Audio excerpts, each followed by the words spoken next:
What's going on, everybody? I am here to do a review for Mufasa the Lion King. Mufasa the Lion King is a prequel to the live action Lion King remake that came out in 2019. And I guess overall you could say it's just a prequel in general because this is a story that's never been told.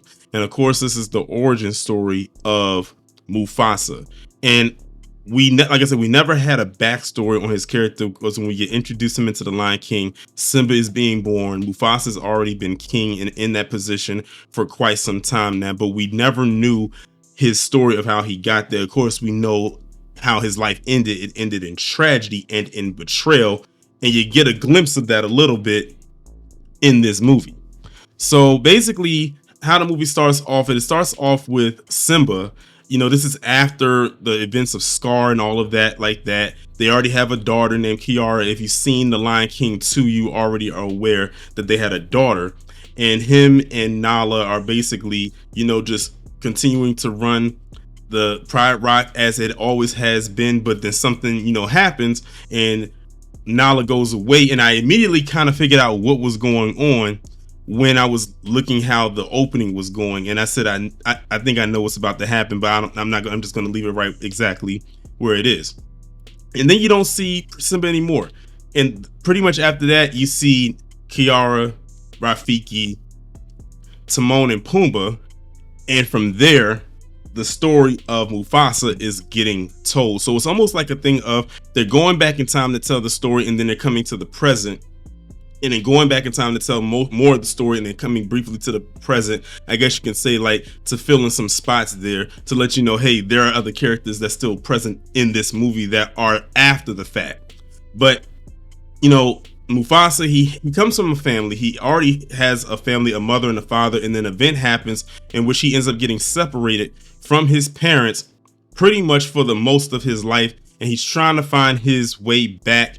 And then all of a sudden, he comes across another cub by the name of Taka, and then they start to form a bond. They end up bringing him in, but there's a conflict because Taka's father, his mother has no problem bringing Mufasa in, but his father, the king of that area, has a problem because Mufasa is considered to be a stray. At this point, Mufasa's basically an orphan because while he does have parents that are alive, he's far away from them and he's lost. He doesn't know where he is, and his mission is he's trying to get back home, but he ends up bonding with this family. He ends up bonding with Taka, and then they basically become brothers. Granted, not blood brothers, but they become brothers basically just by bonding in close proximity, and they pretty much grow up together and they bond. And then comes in the conflict with these other lions. They're these all white lions. They call them or refer to them as the outsiders. And basically what their goal is they go from different place to place to take out the lions that are there and basically rule over that particular area until they're ready to migrate to another place. It's almost like they're squatting, so to speak. And once everything becomes barren wherever they are, then they move on to another place. And that's basically how they operate. They have a leader, and then they have all the little underlings. And let me tell you something, those white lions were ferocious. I mean extremely ferocious. They were very menacing. They definitely had a mission. They definitely had a goal. So now we have your conflict, you have your mission, then something happens to one of them, and then they come after the one that they're trying to find out who took out one of the lions, who actually happens to be the son of the main leader of the outsiders. And now Taka and Mufasa have to go off on their own and start their own journey rather earlier than what they were supposed to. I think they're probably like teenagers at this point, and they're going out there to basically live on their own. And they come across some other people. That's when we get introduced to Sarabi, who eventually becomes Simba's wife, and the mother of, not Simba's wife, Mufasa's wife. I'm talking about Simba's mother. We come and meet Rafiki, and we also meet Zazu. And Zazu is pretty much with Sarabi at this point. So they go off, they do their thing, and now they're on their journey to get to the other side, which is where Mufasa is from. So like I said, it's like a big journey that they're going on, trying to navigate and all types of things like that. And then one of the main reasons I wanted to see this movie was I wanted to see where, at what point did Scar come into play. Like, how did this happen? Where was the conflict? Because I'm gonna tell you something. The trailer did some trickery where a lot of people are saying to themselves, okay, so wait a minute, Scar was supposed to be king this whole time. Now I can see where the conflict is. Let me tell y'all something right now. Whatever y'all thought just by looking at the trailer, it's not it.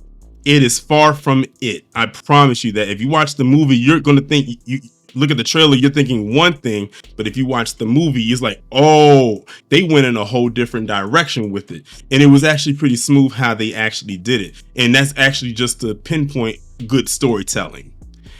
And let me tell you something right now.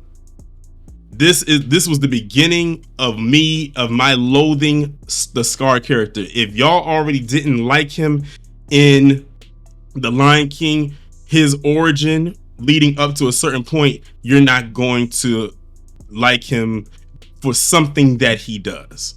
One thing that I also liked about this movie is that there was some callbacks to the original movie, but they didn't throw it all in your face. But if you watch the original, you're like, oh, I see what they did here. Even down to the music. Some of the music that they used in the original was in here, and some of it was remixed and then mixed in with new music as well. But one of the major points that this movie gets from me is they finally fixed a major issue that a lot of people had with the Lion King live action remake that came out in 2019. And that was them making the lions, or just the animals in general, but since the lions are the focal point, have emotion. Like their mouths are moving, like they're smiling, when they're laughing, they have emotion to them. The thing that a lot of people had as an issue with the original live action remake in 2019 was that they showed no emotion. They were just too real. They were too lifelike to the point where it's like, if you look at many people's reviews, a lot of people who either loved it or hated it, or they were somewhere in between. One of the issues that they all had was that the emotions on the faces of the lions were not good because they didn't have any emotion. But in this one, they fixed that issue. And I noticed that like immediately when we first saw the first lion speak in this movie, and I was like, it was like a sigh of relief where I could say, okay, they got that right, thankfully. The CGI was good. The environments were good. I really liked the environments that they did with this. They really expanded.